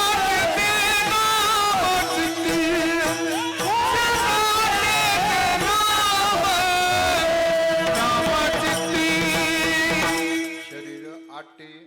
आटे म्हणजे काय? संपणार. संपत्ती आटे. किती धन कमवलं म्हणजे शाश्वत राहणार आहे का? धन ही संपणार आहे, मग आटणार काय नाही. ज्ञानोबरायची भाषा आहे, जे नाटे ते नाम, जे आटणार नाही असं नाम ते चित्तात आहे. ते नाम कुणाचं? रुक्मादेवी पती श्री विठ्ठलाचे. भगवान परमात्मा आणि भगवंताचं नाम हे अविनाशी आहे, याला नाश नाही, म्हणून ते सत्य आहे. सत्याचा दुसरा अर्थ असा आहे, ज्याला कधी वीट येत नाही त्याला म्हणा सत्य. वीट येत नाही. वीट येतो की नाही? बऱ्याच वेळा आम्हाला वीट येतो. तेच जर आम्ही सेवन करत राहिलो तर आम्हाला वीट येतो की नाही? बघा तुम्ही, रसनाला जर विषय बदलला नाही, तेच आम्ही खात राहिलो तर निश्चित वीट येतो. पण भगवंताला वीट नाही. वीट नाही पांडुरंगे, पांडुरंगाला वीट नाही. जसं देवाला वीट नाही तसं नामालाही वीट नाही. उलट नामरस असा आहे, जर नामरस आपल्या मुखाला लागला, जिभेवर जर नामरसाला चव लागली, तर नामरसाचा परिणाम असा आहे, या नामरसापुढं अन्य रस हे रुचत नाही. रसना येरा घेता घेते अधिक हे. अन्य रस सेवन करत नाही. वीट, जिथं वीट नाही ते सत्य, आणि जिथं कंटाळा येत नाही त्याला म्हणा सत्य. का बऱ्याच वेळा वस्तूच्या वापरातून आम्हाला कंटाळा येतो, तेच आम्ही कापड वापरू लागलो, कंटाळा येतो की नाही? कंटाळा येतो. त्याच बुवाचे कीर्तन ऐकू लागलो तर कंटाळा येतो की नाही? कंटाळा येतो. पण कधी असं झालंय का तुकोबरांच्या अभंगाचा कंटाळा आला? झालं का? दररोज आम्ही सुरू करत असताना रूपाचा अभंग आम्ही ऐकतो. कधी असं झालंय का की दररोज तोच अभंग आम्ही ऐकतोय म्हणून त्या अभंगाचाच कंटाळा आलाय? अभंग गाण्याचा एक वेळ कंटाळा येईल, अभंगाचा कंटाळा आलाय असं होत नाही का? नामाला कंटाळा नाही, म्हणून ते सत्य आहे. आणि तेच नाम साच आहे. साच म्हणजे काय? फलद्रूप, फलाची प्राप्ती करून देणारं असं नाम आहे. काही साधनं असे त्याच्यातून प्राप्ती होईलच असं नाही, आणि ते नाम खरं आहे. थोडं पुढं चला, तुकोबराय उत्तरार्धात बरं म्हणून सांगतात. का बरं? यमक आला, यमक जोडायचं म्हणून महाराजांची रचना नाही. हे साधन असं अन्य साधनाच्या दृष्टिकोनातून जर पाहिलं तर नाम साधन अन्य साधनाच्या बाबतीत बरं आहे. कारण अन्य साधन हे आम्हाला करण्याजोगी नाहीत. योगादी साधनं अशी आहेत की या साधनाचा अवलंब केल्यानं एकतर आम्हाला अवलंब करताच येणार नाही, कारण हे साधनं अंगीकारणं फार कठीण आहे.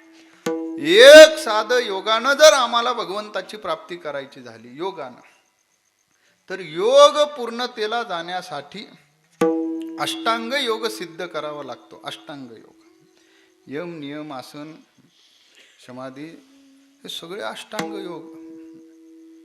निद्रेपर्यंत सगळ्यांचं आसन सिद्ध करणं, अष्टांग योग सिद्ध करणं हे फार कठीण असणारी गोष्ट आहे.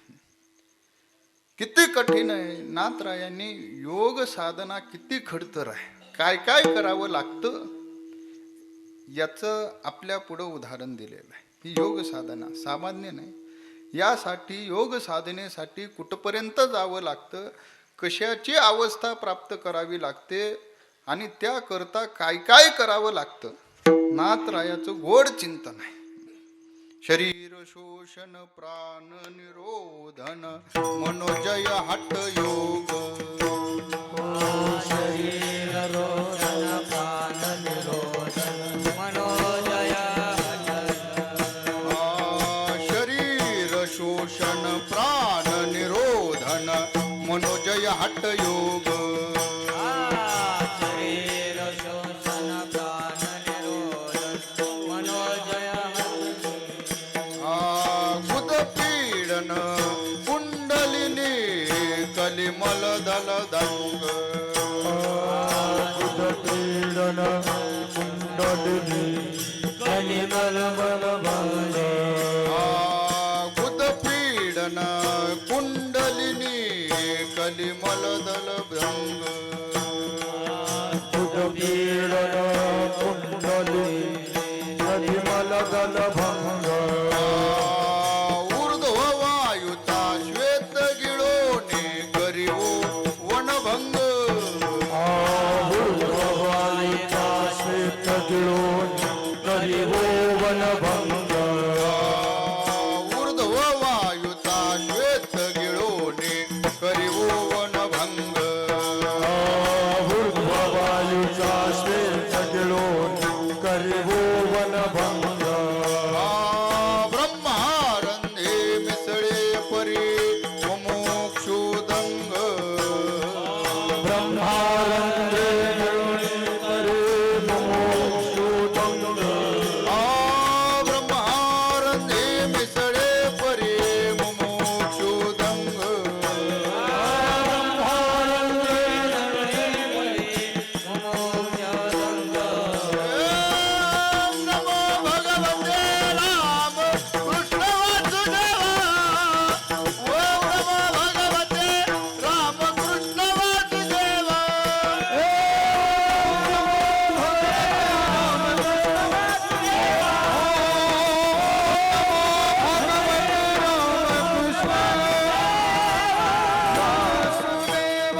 योग सिद्ध करणं, या शरीराचं शोषण करणं सोपं आहे.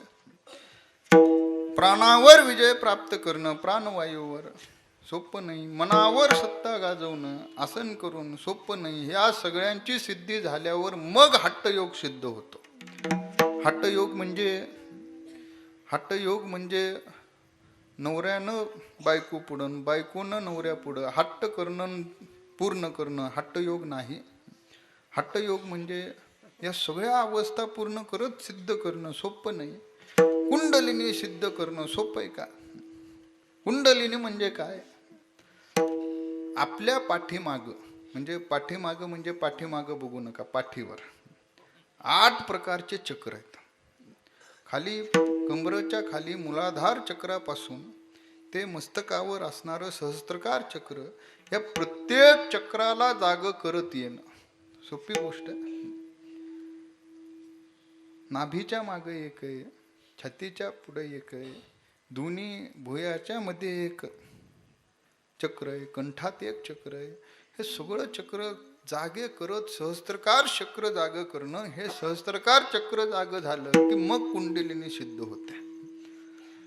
आणि या सगळ्या अट्टहास करणं आपल्याला शक्य आहे का? अन्य साधनाच्या दृष्टिकोनातून जर पाहिलं तर नामसाधन कित्येक पटीनं बरं आहे.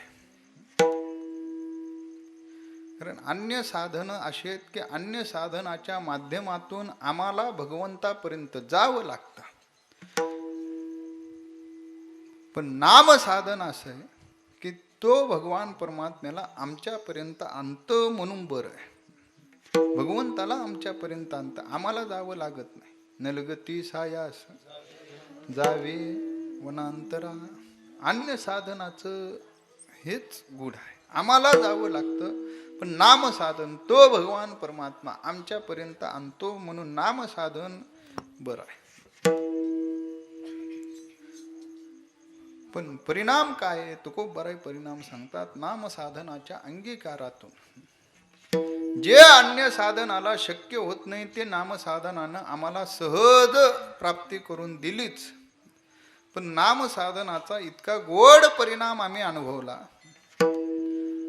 आमच्या आणि भगवंतात आता मात्र कुठलंही बंधन राहिलं नाही. येणे तुटती बंधने उभय लोकी कीर्ती. आता तुटती बंधने. कोणतं बंधन नेमकं होतं?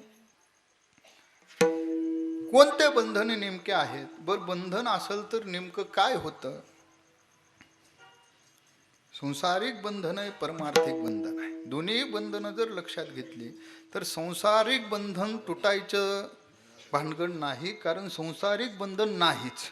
आम्ही फक्त बांधून घेतले आमच्यावर संसारिक बंधन, एवढंच. वास्तविक जर पाहिलं तर संसाराचं बंधन नाहीच. त्यामुळे संसार बंधन तुटावं नाही. कारण संसाराचं बंधन हे आम्ही मानून घेतलेलं आहे.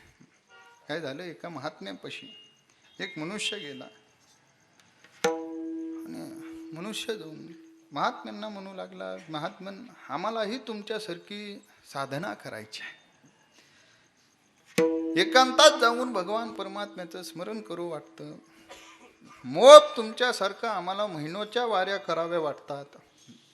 मोप अंतःकरणात येतं. एवढंच काय, वारीला निघण्यासाठी वारी जेव्हा येते तेव्हा वळकटी बांधून आमची तयार असते.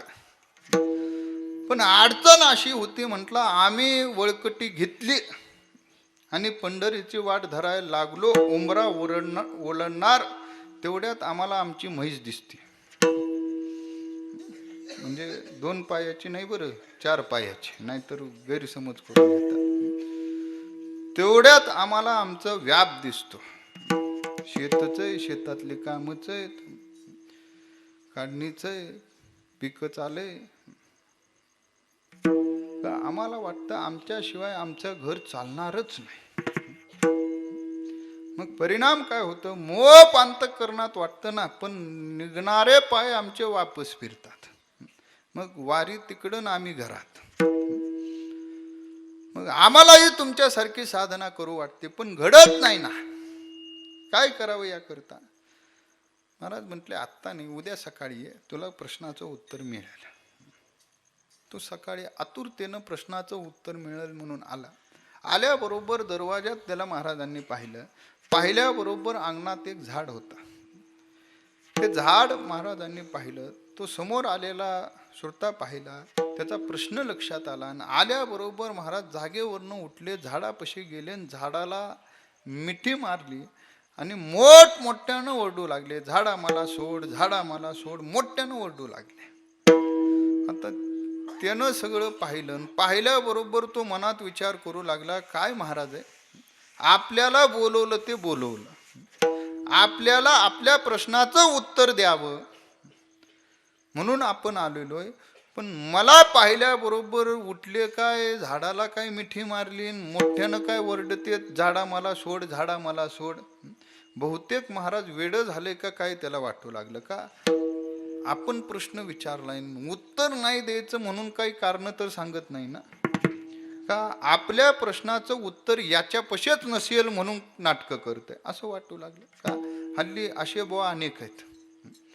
आपण एखादा प्रश्न विचारावं, त्याचं उत्तर त्यांनाच येत नाही, तसं ते चिंतन करू लागलं. आपण विचारलेल्या प्रश्नाचं उत्तर यांच्याकडं आहे का, का यांच्या नाटकं चालू आहे, झाडा मला सोड, झाडा मला सोड. का आपण बघितलं यांनीच झाडाला मिठी मारली आणि मोठ्यानं ओरडायला लागले, झाडा मला सोड, झाडा मला सोड. तरी त्यानं बाकीचे विचार बाजूला ठेवले. महाराजापाशी गेला, महाराजांना सावध करू लागला, महाराज काय चालू आहे तुमचं, का झाडाला तुम्ही मिठी मारली आहे आणि मोठमोठ्यानं ओरडताय, झाडा मला सोड, झाडा मला सोड. अहो झाडानं तुम्हाला मिठी मारली असती तर झाडानं सोडता आलं असतं, पण मिठी झाडाला तुम्ही मारली आहे आणि तुम्हीच मोठ्यानं ओरडताय. जन्मभर ओरडत बसला तरी झाड तुम्हाला सोडणार नाही. एवढं म्हटल्याबरोबर महाराजांनी मिठी सोडली. त्याला म्हटलं, आलं का लक्षात.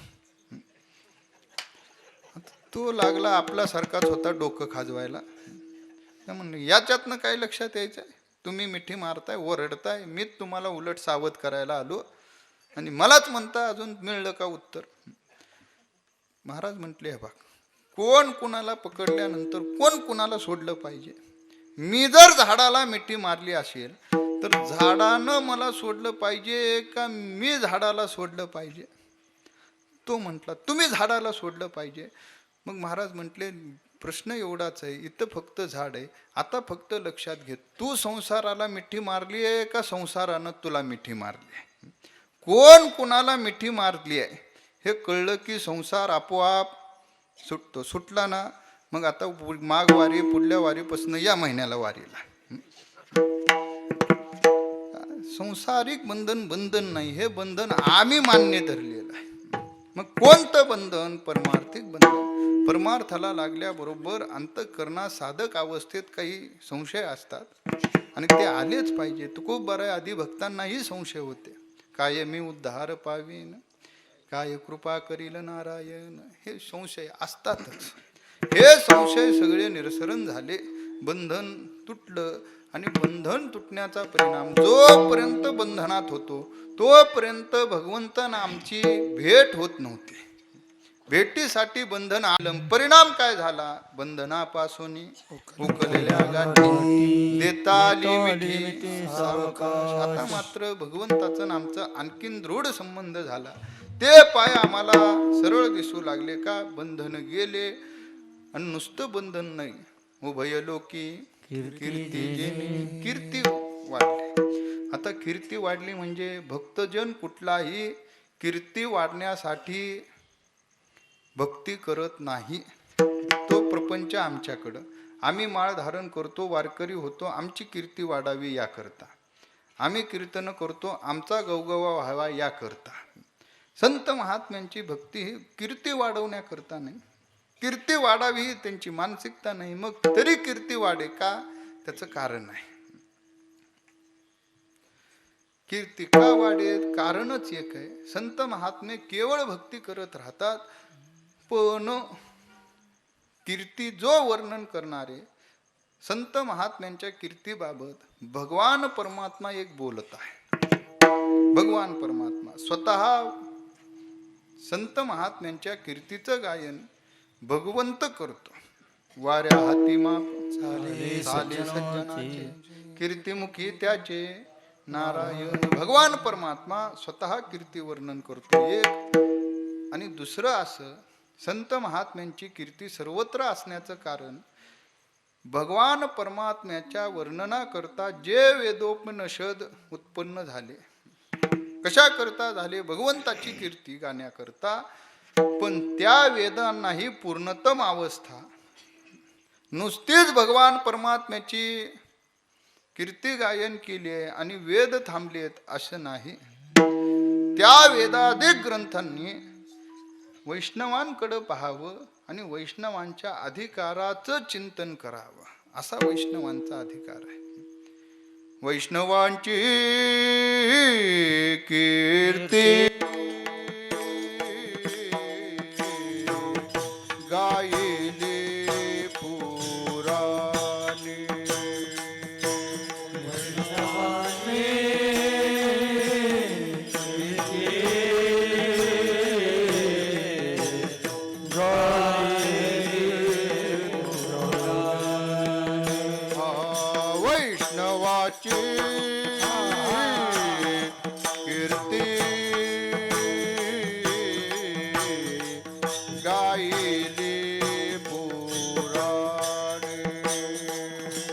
वैष्णवाची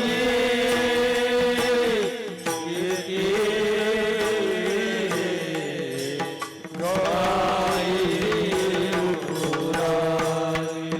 साई अठराजनी चहुवेदी, साई अठराजनी चहुवेदी. साई अठराजनी चहुवेदी,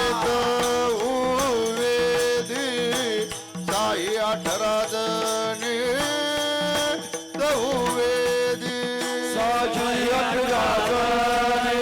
चहुवेदी.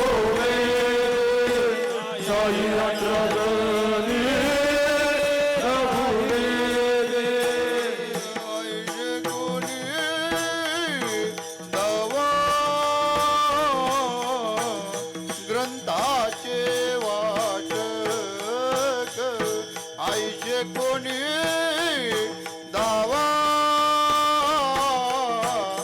ग्रंथाचे वाचक.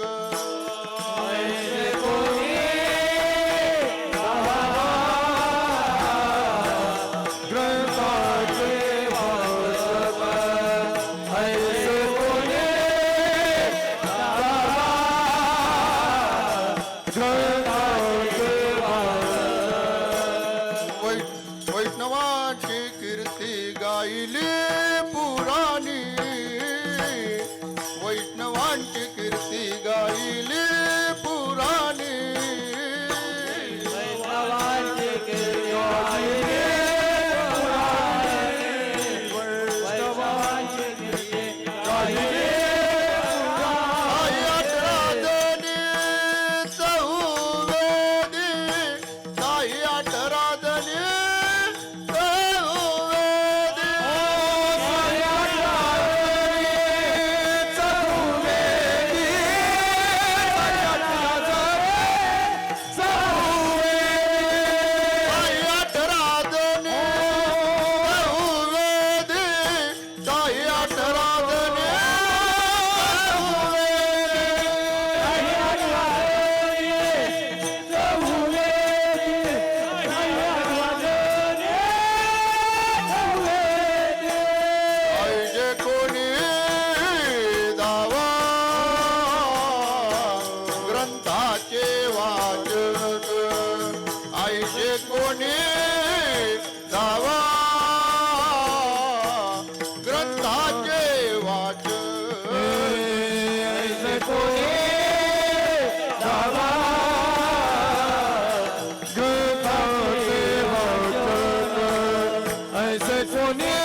अशा त्या वैष्णवांची कीर्ती वेद पुराणानेही गायन करावी.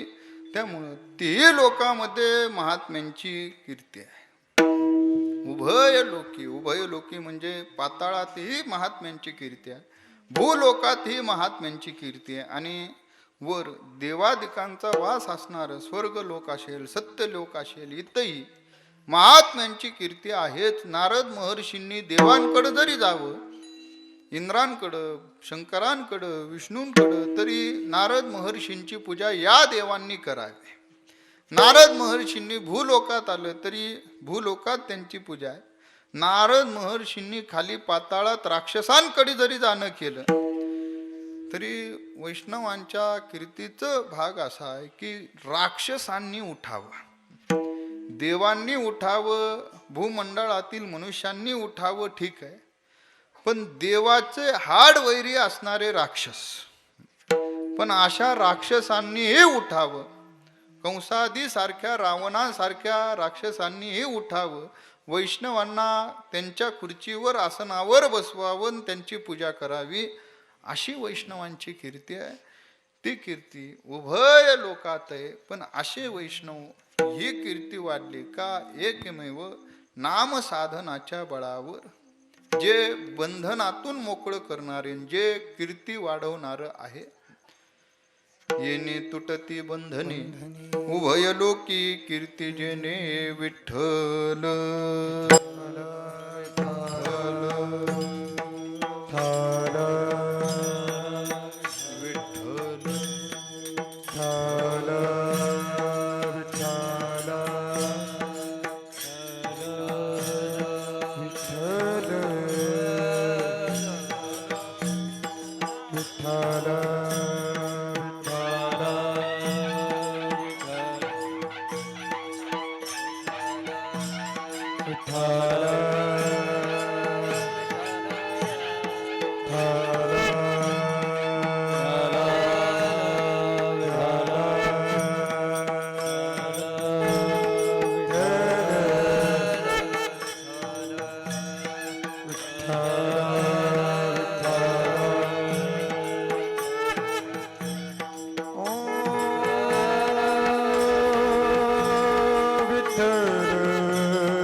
सिद्धेश्वर भगवान की जय.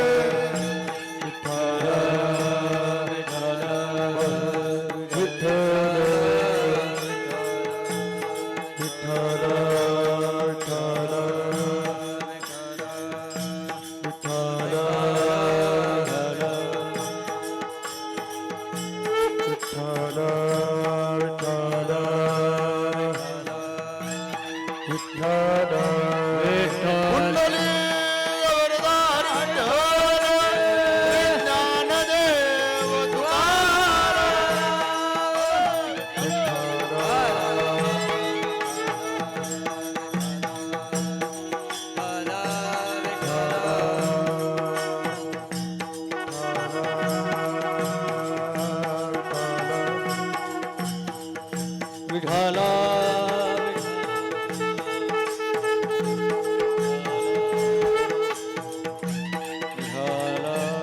विठ्ठल विठ्ठल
सत्य साच खरे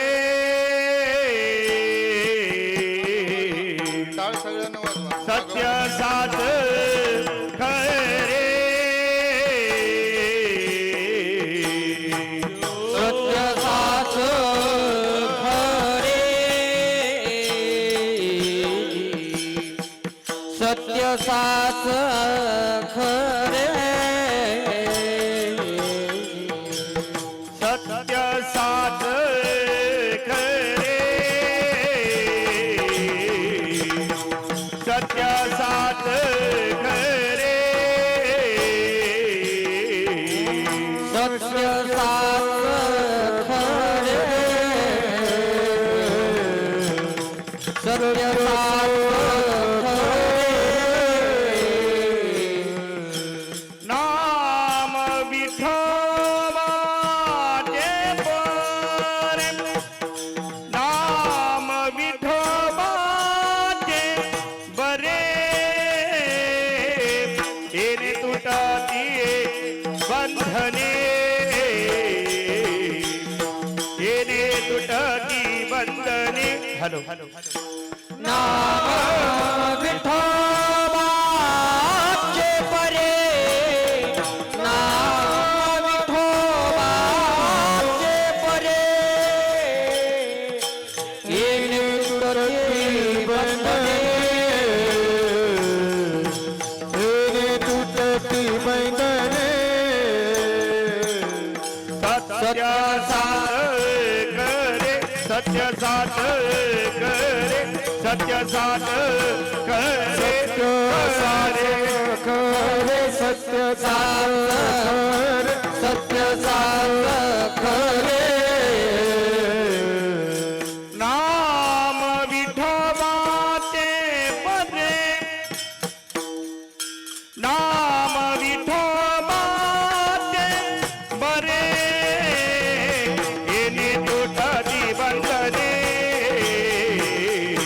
येणे तुटती बंधने नाम विठोबाचे परे नाम विठोबाचे परे येणे तुटती बंधने तुटती बंधन येणे तुटती बंधने उभय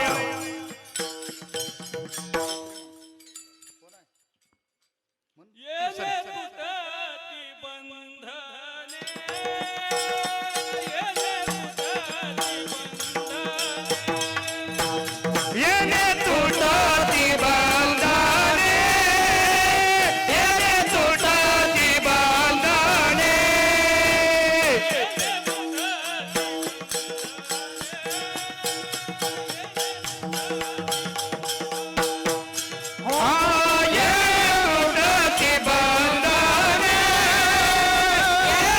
तुटती बंधने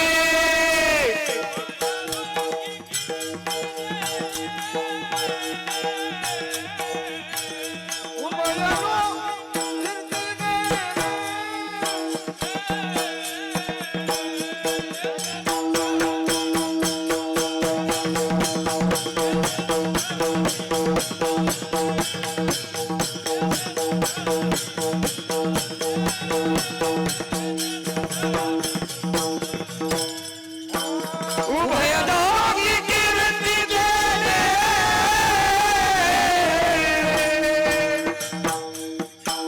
उभय दोघी कीर्ती गेले येणे तुटती बंधने येणे तुटती बंधने येणे तुटती बंधने येणे तुटती बंधने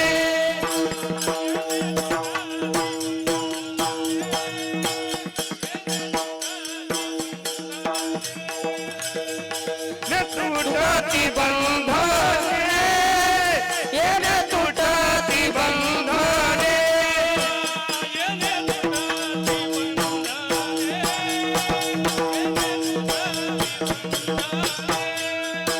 येणे तुटती बंधने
हाच खरे नाम विठोबाचे बरे येणे तुटती बंधने उभय लोकी कीर्ती जेणे. तो खूप बरा प्रस्तुत अभंगातून नाम महात्म्य आपल्या समोर गातात. नामाचं नेमकं स्वरूप काय आहे तो खूप बरा उलगडून आपल्या समोर ठेवतात. त्या नामाचा अंगीकार केल्यानंतर प्राप्त होणारा परिणाम तो खूप बरा आपल्या समोर मांडतात. नाममार्ग पत्करावा भगवत प्राप्ती करावी या अट्टहासानं तुकोबराईने साधनाचा विचार सांगावा. असो चालू असणारा हा आपला उत्सव, वार्षिक असणारा परंपरेचा उत्सव, यावर्षी अनेक निमित्तानं भव्यता रूप परिधान करणारा अवलंबणारा हा उत्सव ज्ञानोबरायांचं वर्ष असतील, तुकोबरायांचं वर्ष असेल, नामदेवरायांचं वर्ष असेल आणि आता सावता महाराजांचं वर्ष असेल. या सकळ संतांचा कुणाचा त्रिशतकोत्तर, कुणाचा सप्तशतकोत्तर, या सगळ्यांचा त्या पर्वणीत आपल्याला या संधीत परमार्थात न्हाऊन निघायची संधी प्राप्त व्हावी आणि अशा सगळ्या महात्म्यांच्या समाधी महोत्सवानिमित्त, वैकुंठ गमनानिमित्त हा प्राप्त असणारा उत्सव आणि प्रसंगी असणारी सेवा, ज्या अधिष्ठानाखाली कृपा आशीर्वादानं हा उत्सव चालू आहे ते सद्गुरू गंगू काका साहेब शिरवळकर. ही भूमी ही अनेक वैष्णवांच्या पदस्पर्शानं पावन होणारी भूमी, म्हणजे जवळजवळ महिन्याच्या वारी करणाऱ्या वारकऱ्यांची हे पादचारी असणारा मार्ग आहे. एकेकाळी काळ असा होता की फडावरही आणि पंढरपुरातही या भागातले वारकऱ्यांची संख्या जास्त असायची. नुसते पंढरपूरच्या नाही तर महिन्याच्या वारकऱ्याचे म्हणजे पंढरपूरला शुद्ध एकादशीला आणि वद्य एकादशीला आळंदीला असे पायी करणाऱ्या वारकऱ्यांची संख्या या भागात खूप जास्त असायची आणि त्या निमित्तानं अनेक महात्म्यांचे पदस्पर्श या भूमीला लाभलेले आहेत. जवळजवळ फडाचीही दिंडी जवळजवळ 150 वर्षाच्या अधिक काळ लोटला असेल याच मार्गाने जाते. आता बिजेच्या उत्सवात याच मार्गातून जाते. असं महात्म्यांच्या पदस्पर्शानं सहवासानं पावन झालेली ही भूमी. त्यात उत्सवामध्ये गाथा पारायण सुरू आहे.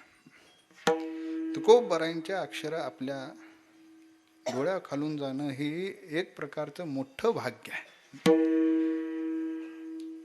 मी अधिष्ठानाचं नाव सांगून गेलो, सद्गुरू काकासाहेब. आपण आरंभी जर गाथ्याच्या पाहिलं तर वर नाव लिहिलेलं असेल श्री गुरु गंगू काका शिरवळकर वही प्रमाणे.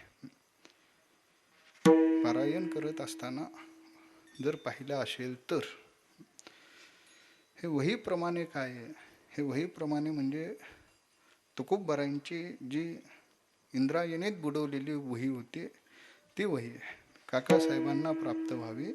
जवळजवळ 250-300 वर्षापूर्वीचा इतिहास मी तुम्हाला सांगतो. आणि ती वही जेव्हा काकांपर्यंत प्राप्त झाली तेव्हा अनेक अबद्ध पाठ त्याच्यामध्ये होते. सालू मालूंचे हरिजन होतेच, ते तुका म्हणे काढावं, सालू मालू म्हणे लिहावं, शब्द बदल करावा, तुकोबरायांचं अक्षर कोणते आणि बदल झालेले अक्षर कोणते कळत नव्हतं. मग त्यांनी अग्निदिव्य करावा. अग्निदिव्य म्हणजे अभंग वाचावा, अभंग वाचल्यानंतर विस्तव समोर ठेवलेला असावा, तो विस्तव जिभेवर ठेवावा. जर अभंग वाचल्यानंतर विस्तव पोळला तर समजायचं तुकोबरायांचे अक्षर नाही, आणि जर विस्तव नाही पोळला तर समजावं हे तुकोबरायांचे अक्षर आहेत. असे 4092 अभंग वेगळे केले जे आज आपण पारायण करतो. त्यामुळं जे वारकरी असतात ना त्यांना शब्दात थोडं बदल झालं की चालत नाही. ते याच कारणास्तव, कारण महात्म्यांनी आपल्याकरता अनंत यातना सहन केलेल्या आहेत. याच करता शुद्ध वाङ्मय आपल्याला भेटावं, अबद्ध पाठ बंद व्हावे. का? जर अबद्ध पाठ आम्ही म्हटलं की त्यातून दोष आमच्या पदरी लागतो. तो दोष घडू नये म्हणून महात्म्यांनी कष्टा खाल्लेल्या आहेत. त्यामुळं थोडा शब्द बदल झाला, अनुस्वाराचंही बदल झालं, नुसता उकार रस्व किंवा दीर्घ झाला तरी वारकऱ्यांना चालत नाही. त्याचं कारणच ते आहे. कारण परमार्थ हा नियमाची पायलवणी आहे आणि पदोपदी परमार्थात नियम आहे. कारण लोकांचा भ्रम असा आहे परमार्थ म्हणजे बिननियमाचा परमार्थ, असं नाही. परमार्थात पावलोपावली नियम आहेत. नियम का? अंतःकरणात प्रेम जागृत व्हावं याच करता, अंतःकरणात भाव जागृत व्हावा याच करता. संत महात्म्यांनी या कीर्तनाचे सुद्धा काही बारीक नियम घालून दिलेले आहेत. कशा करता? त्याचं कारणच एक आहे, अंतःकरणात देवाविषयी भाव त्वरेनं उत्पन्न व्हावा. पहिली चाल जवळजवळ 8 मिनिटात उरकावी, नियम आहे. पण आजकाल असं झालं ना, बाहेर आम्ही बघतो ना, इतर ठिकाणी पण जवळजवळ पहिल्या चालीलाच 15 मिनिटं जातात. 15 काय, अर्धा तास. ते गायकांनी काहीतरी म्हणावं, पखवाजाने धुडधुड वाजवावं, गायकांनी परत म्हणावं, परत पखवाजाने धुडधुड वाजवावं, चालूच राहतं. श्रोताजन उगा ऐकत राहतो, इकडं बघ तिकडं बघ काय चालू आहे यांचं. आणि बाकीचे टाळकरी कुणी हाताची घडी घालून उभार, कुणी टेका देऊन उभार, कुणी काय कर. आटच सुटतात. आणि शास्त्र असं एकानं पुढं म्हणावं, बाकीच्यांनी मागं म्हणावं. पण आता ते दोघच पुढारी, दोघच म्हणणार आणि बाकीच्यांनी बसावं आपलं. का? भाव उत्पन्न झाला पाहिजे, सगळ्यांना समावेशक असं परमार्थ आहे. म्हणून महात्म्यांनी काही नियम घालून दिले. एकानं पुढं म्हणावं, बाकीच्यांनी त्याच्या बरोबरीनं मागं म्हणावं.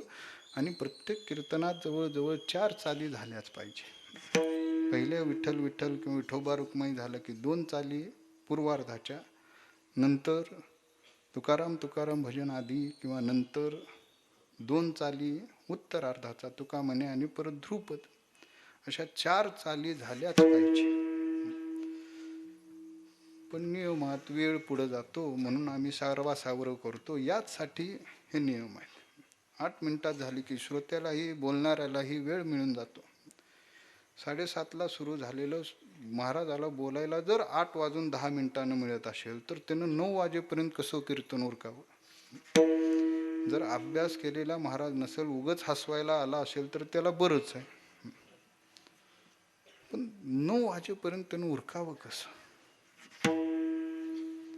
थोडे नियमाची पालवणी घालून दिलेले आहे. का? त्याचं कारण भाव एकच आहे, प्रत्येकांना सहवास भेटावा, परमार्थाचा लाभ प्रत्येकांना घेता आला पाहिजे. कारण मागं म्हणण्याचं शास्त्र असं आहे, भजन किंवा अंतर्भाव अंतरप्रेम हे मागं म्हणण्यानंच जास्त उत्पन्न होतं. जे पुढं म्हणतो त्याला काहीच लाभ नाही, पण जे मागं म्हणतो ना त्याला जास्त लाभ आहे. सामान्य कल्पना करा, आता आपण सर्व उपस्थित आहे, जर एकानं पुढं म्हटलं बाकीच्यांनी मागं म्हटलं की त्यांनाही अभंग नसलेला पाठ अभंग पाठ होतो. जर मुकच उभा राहिलं तर त्याला लाभ ना लोभ. भजन पायाच भजन आहे. हल्ली आणखीन एक पद्धत निघाली, ते प्रमाण म्हणतानाही नाचत सुटायचं.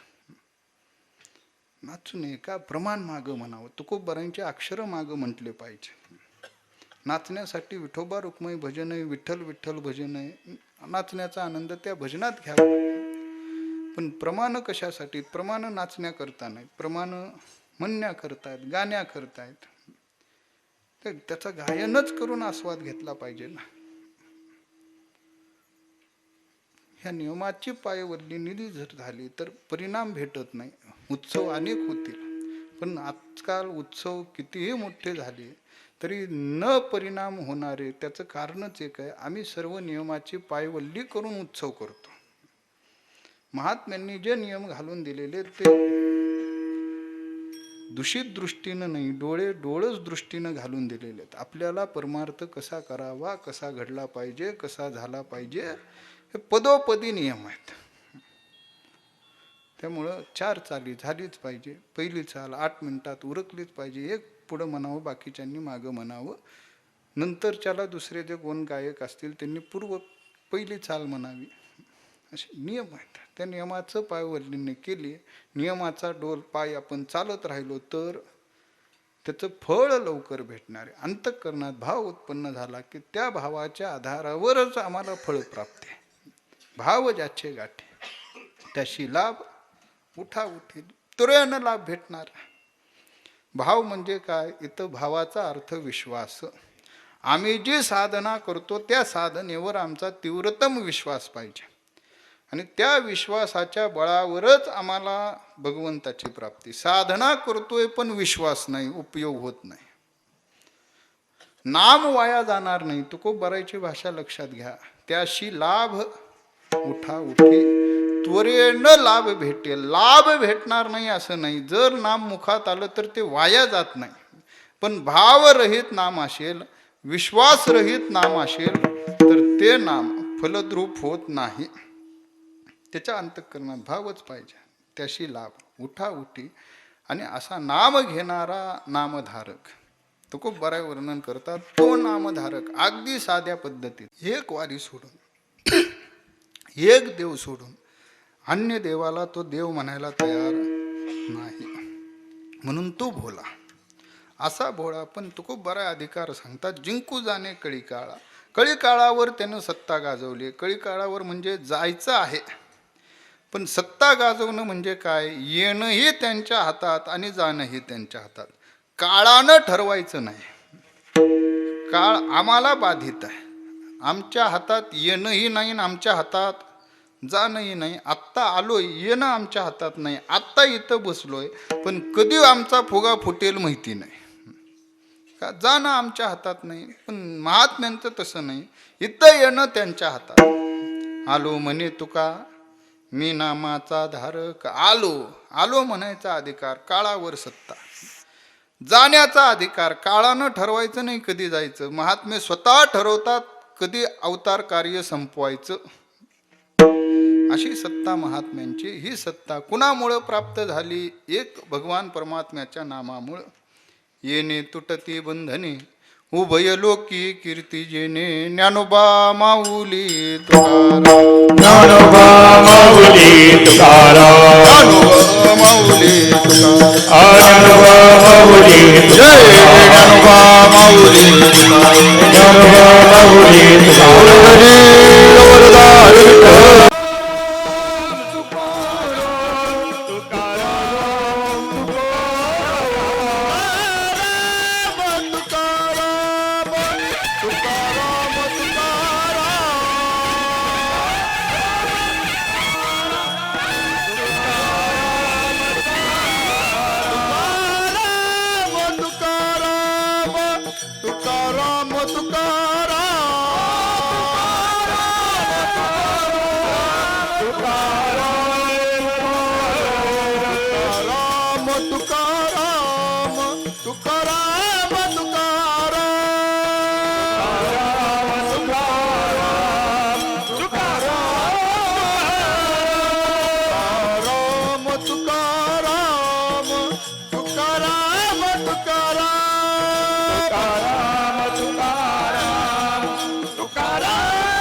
म्हणे हो